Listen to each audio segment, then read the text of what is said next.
안녕하십니까.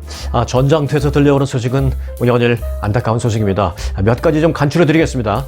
먼저 국제언론단체 언론인보호위원회가 이번 하마스와 이스라엘 간의 전쟁으로 인해서 지금까지 최소 29명의 기자들이 사망했다고 밝혔습니다. 이에 따라서 이스라엘 측의 기자들이 이스라엘군의 공격 대상이 되지 않도록 좀 보장해달라고 촉구하는 그런 서한을 이스라엘의 그 언론인위원회가 보냈습니다. 하지만 이스라엘군은 기자들의 안전을 보장할 수가 없다라고 또 경고를 했습니다. 이스라엘군은 이 서한에 대해서 우리는 당신 언론사 직원들의 안전을 보장할 수가 없는 상황이다 라면서 기자들의 안전을 위해서 당신들 언론사가 필요한 모든 조처를 스스로 할 것을 촉구한다 라고 답했습니다. 이런 가운데 이번 전쟁의 여파는 다른 나라로도 지금 번지고 있습니다. 러시아에 있는 한 공항에서는요, 시위대 수천 명이 난입을 해서 이스라엘 사람들을 색출해내겠다라면서 시위를 벌였습니다. 어젯밤 러시아 다게스탄 자치공화국에 있는 마하카칠라 이 공항에서 발생한 상황입니다. 팔레스타인 깃발과 반이스라엘 구호 팻말을 든 수천 명의 시위대가 구호를 외치면서 공항에 난입을 했습니다. 이들은 신은 위대하다를 외치면서 공항 청사 유리문을 부수고 실내로 돌격을 하더니 방마다 사무실마다 문을 열면서 이스라엘인 색출을 하겠다라고 나섰습니다. 출입이 엄격하게 금지된 활주로로도 몰려가서 여객기 주변을 수색하기도 했습니다. 일부 시위대는 공항을 빠져나가는 차량을 에워싸면서 탑승자를 일일이 확인하기도 했습니다. 이스라엘 사람을 쳐다내겠다고요. 이 한밤중 무력 시위는 현지 경찰이 그 허공에 총을 쏘면서 진압에 나선 뒤에야 간신히 멈췄습니다. 시위대는 이스라엘 텔아비브에서 출발한 여객기의 그 도착 시간에 맞춰서 공항에 집결했던 것입니다. 이스라엘에서 온 비행기 도착 시간에 가면 이스라엘 사람들을 잡을 수 있다라는 그런 판단 때문이었던 것 같습니다. 다행히 시위는 일단 멈추긴 했습니다만은 이로 인해서 러시아 내에 유대인들이 큰 불안에 떨고 있는 상황입니다. 이런 가운데 이스라엘 군이 하마스 소탕을 위한 가자지구 지상작전을 강화하면서 가자지구에 병력을 추가로 보냈다라고 밝혔습니다. 이스라엘군은 성명을 통해서 지상전을 확대하면서 오늘 가자지구에 더 많은 병력이 들어갔다 라면서 이스라엘군은 전쟁 목표 달성을 위해서 계속 작전을 수행할 것이다 라고 덧붙였습니다. 어제 이스라엘 남부 군사령관 야론 필켈만 소장이 지상전 상황 평가를 위해서 또 가자지구에 직접 들어가기도 했습니다. 이스라엘 국방부 장관은 어제 여군 병사 1명을 구출했다라고 말하면서 여군 2등병 1명을 구출했죠. 이게 이제 인질로 잡혀있는 이스라엘 사람 구출한 첫 번째 케이스입니다. 여군 병사 1명을 어제 구출했습니다. 그 구출을 축하하면서 지상전은 참 쉽지 않다.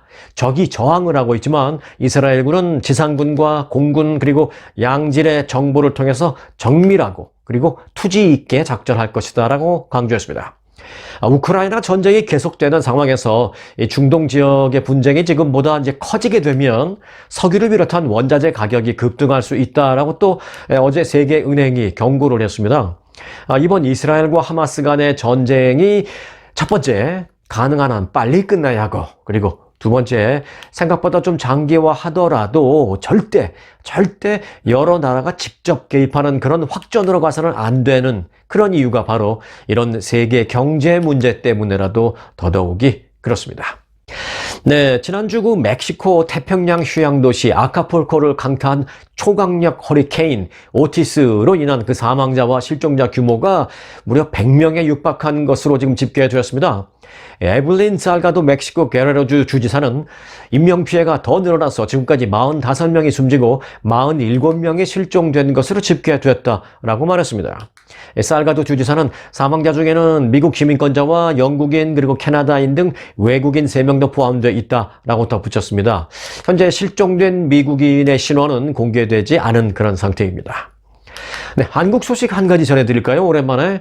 지금 그 한국에서는요, 경기도 김포시를 서울로 편입시키자라는 문제가 검토되고 있습니다. 여당인 국민의힘은 경기도 김포시의 서울특별시 편입 요구와 관련해서 이를 당 차원에서 적극적으로 추진하기로 했다라고 밝혔습니다.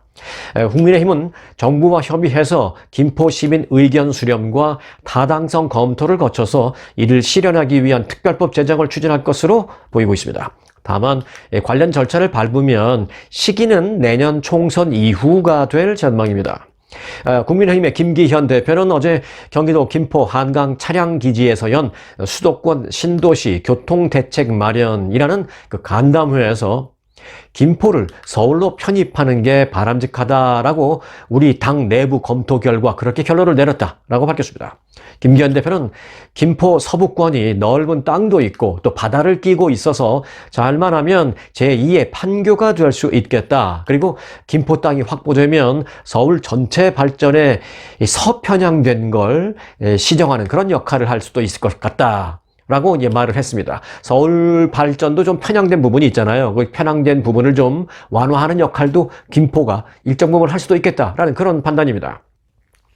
그러면서 서울의 강서권 그리고 서북권의 소위 배후 경제권도 발달하고 해외 무역이나 외국인 투자 또 그리고 외국인 관광 등도 함께 서울시 자원으로 될 수 있을 것으로 기대한다라고 밝혔습니다.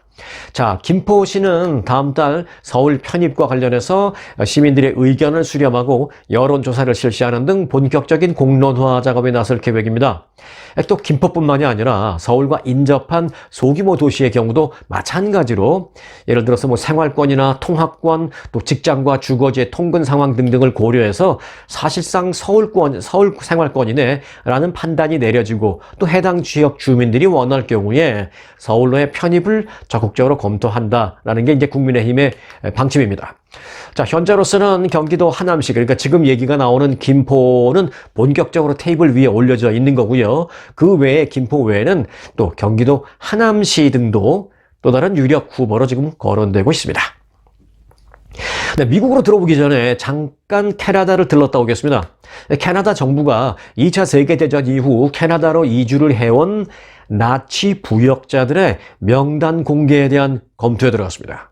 뉴욕타임즈는 오늘 트루도 캐나다 총리가 37년간 기밀로 분류된 나치 관련 캐나다인들의 명단을 공개하기 위한 논의를 현재 진행 중에 있다라고 보도했습니다. 1986년에 작성된 이 서류에는요, 나치 전범으로 의심되는 883명의 인적 사항 등이 담겨 있습니다. 당시 캐나다에서는 나치 전범들이 전쟁 후 대거 캐나다로 탈출했다라는 주장이 제기되자 캐나다 정부 차원의 진상조사가 이루어진 바 있었고요. 이 과정에서 사실 상당 부분의 진실이 밝혀졌지만 그렇지만 이제 그것을 그 후에 기밀로 해놓고 있는 그런 상황이었는데 이제 37년 만에 그 기밀을 해제하고 나치 부역을 하다가 캐나다로 이주해온 사람들의 명단이 이제 공개되기 일부 직전이라는 말씀을 드립니다. 자, 이제 미국으로 들어오겠습니다. 미국에서 할로윈을 앞둔 지난 주말, 그런데 미국 내 13개 도시에서 총격 사건이 잇따라 발생했습니다. 플로리다주 템파를 비롯해서 인디애나주 인디애나폴리스, 또 일리노이주 시카고, 텍사스주 텍사카니아 등 무려 13곳에 발생한 그런 총격 사건으로 적어도 12명이 사망하고 79명이 부상을 입은 것으로 잠정 집계됐습니다. 먼저 인디애나폴리스 경찰은요, 지난 29일 새벽 한 할로윈 파티에서 총격이 발생해서 1명이 사망하고 9명이 다쳤다라고 밝혔습니다. 이 사상자들의 연령대는 16살에서 22살 그 사이인 것으로 파악됐습니다. 목격자들은 파티에 입장이 거부됐던 한 남성이 다시 총기를 들고 나타나서 이 파티장에 총기를 난사했다고 전했습니다. 자, 비슷한 시각인 29일 새벽 3시쯤 플로리다주 템파의 술집과 클럽 일대에서도 두 무리 간의 다툼으로 총격이 벌어져서 2명이 숨지고 16명이 부상을 입었습니다. 이 사건의 피해자들 역시 18세에서 27세 사이의 젊은이들이었습니다. 경찰은 22세 용의자를 체포해서 살인 혐의로 기소했다고 밝혔습니다. 같은 날 시카고 서부에서도 이 할로윈 파티가 열리던 곳에서 총격이 발생해서 15명이 또 부상을 입었습니다. 이 사건의 범인은 현장에서 달아났습니다. 그런데 곧 경찰에 체포됐다라는 소식입니다. 부상자들의 연령은 20살에서 40대, 요때의 부상자들의 연령은 조금 연령이 있습니다. 그리고 이제 토요일 밤인 28일 루이지애나주 서부 도시인 레이크 찰스에서도 15세에서 19세 사이 청소년들이 파티를 즐기던 도중 총격이 벌어져서 6명이 부상했습니다.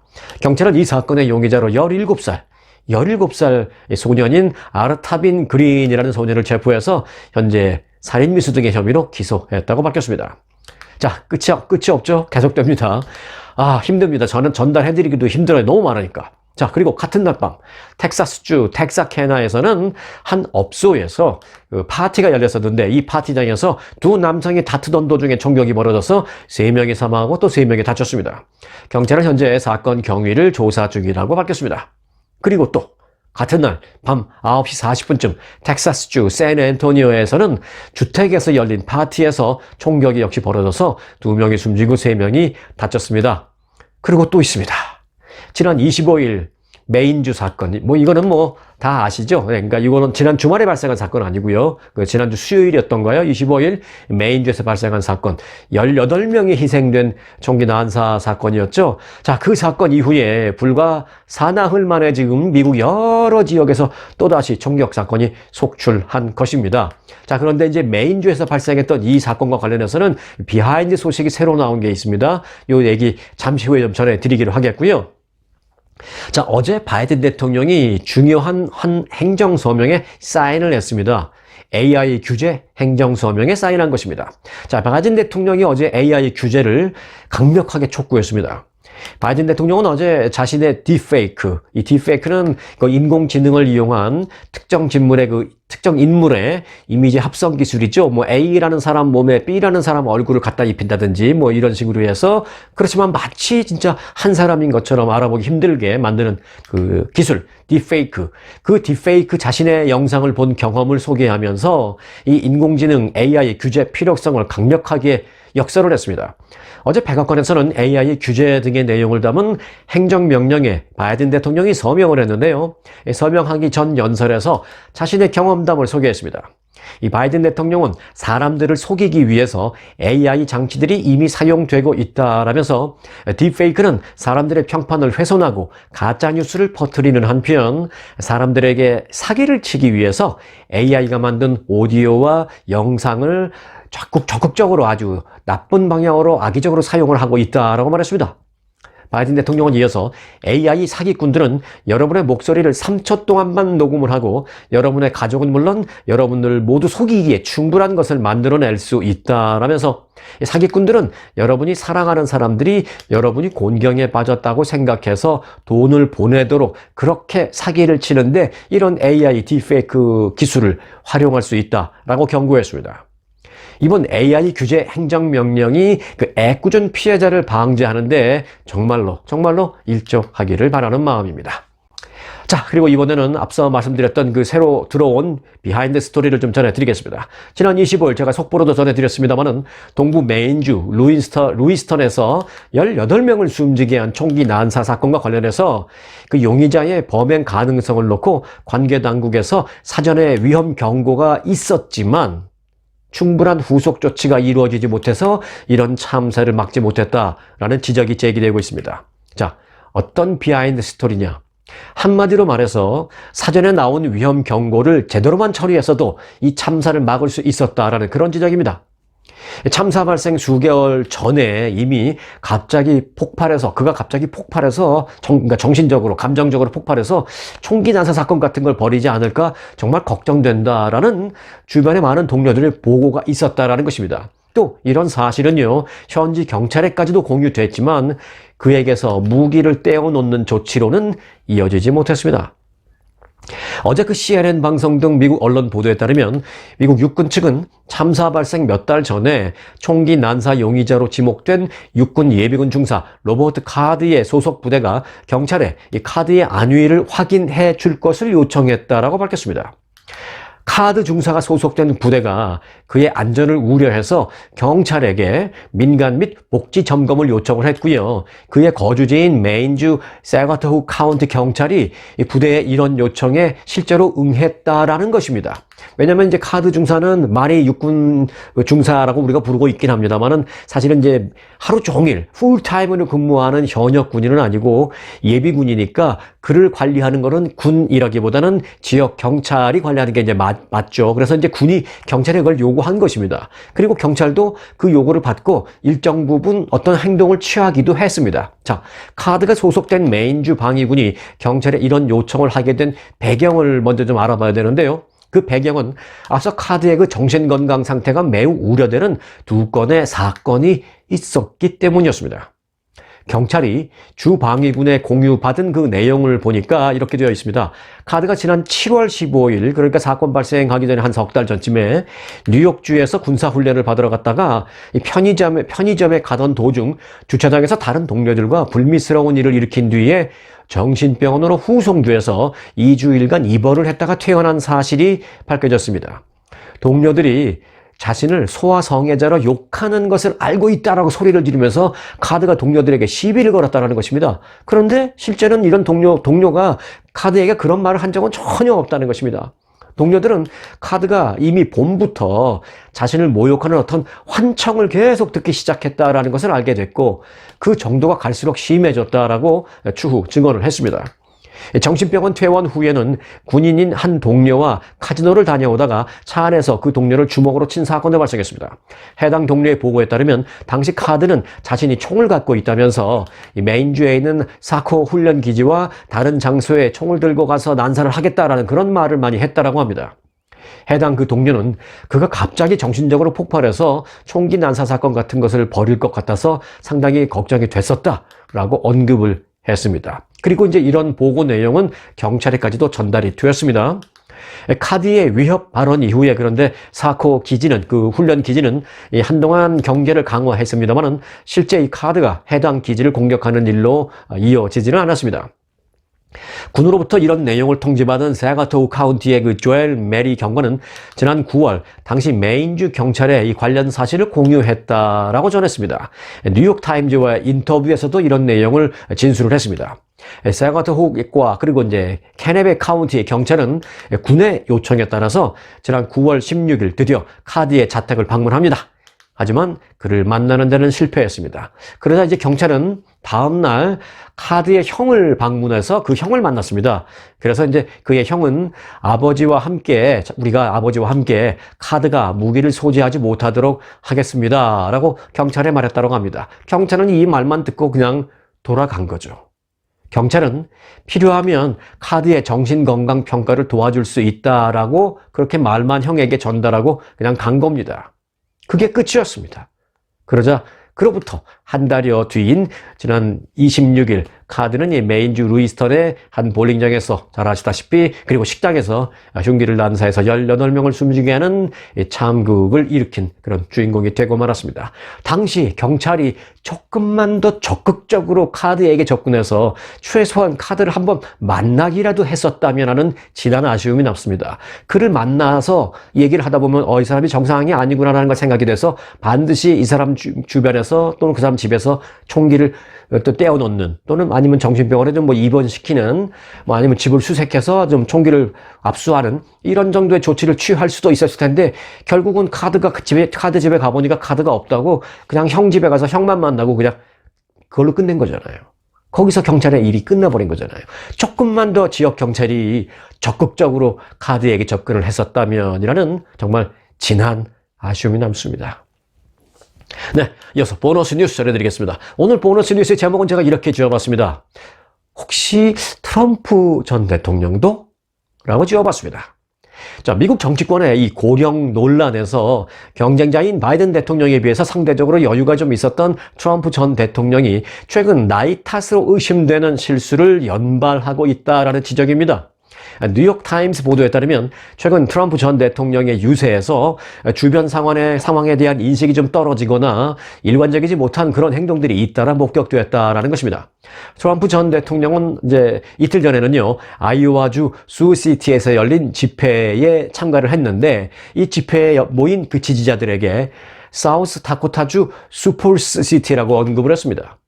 당시 무대 위에 함께 있던 한 인사가 트럼프 전 대통령에게 다가가서 수폴스가 아니라 수시티입니다. 지금 바꿔서 말을 잘못했습니다라는 사실을 조용히 귀뜸을 해준 뒤에야 실수가 바로잡혔습니다.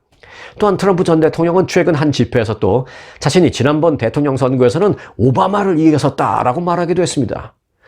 오바마 전 대통령은 트럼프 전 대통령과 선거 대결을 벌인 적이 단 한 차례도 없습니다. 네, 트럼프 전 대통령은 또 팔레스타인의 무장정파 이 하마스의 명칭을 여러 번 잘못 발음하는 그런 모습도 보였습니다.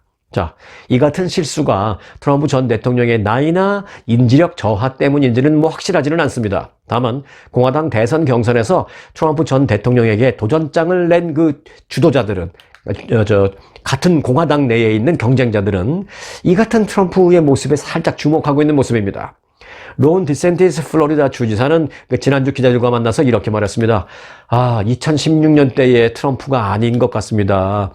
예전에 그의 활발한 모습 그리고 그런 어떤 액티브한 그런 모습을 상실한 그런 트럼프를 지켜보는 것이 정말 마음이 아픕니다. 라고 말했습니다. 트럼프의 나이를 애둘러 공격한 것이죠. 현재 트럼프 전 대통령의 나이는 77세. 80세인 바이든 대통령보다는 3살 적습니다만은 내년 대선에서 만일 승리한다면 바이든 대통령에 이어서 역대 2번째로 나이 많은 미국 대통령이 되게 됩니다. 이 고령 논란에서 트럼프도 이제 좀 자유롭지는 못할 그런 전망입니다. 자, 오늘 영상은 여기까지입니다. 트럼프 전 대통령의 잇따른 말 실수가 그냥 우리들도 평소에 가끔 하는 그런 정도이기를 바라면서 오늘 영상을 마치겠습니다. 끝까지 함께 해주신 찐 구독자님들께 감사드리고요. 아직도 구독자가 아니신 분들은 오늘 구독 잊지 마시기 바라겠습니다. 스토리가 있는 뉴스, 송앵커의 스토리 뉴스 마칩니다.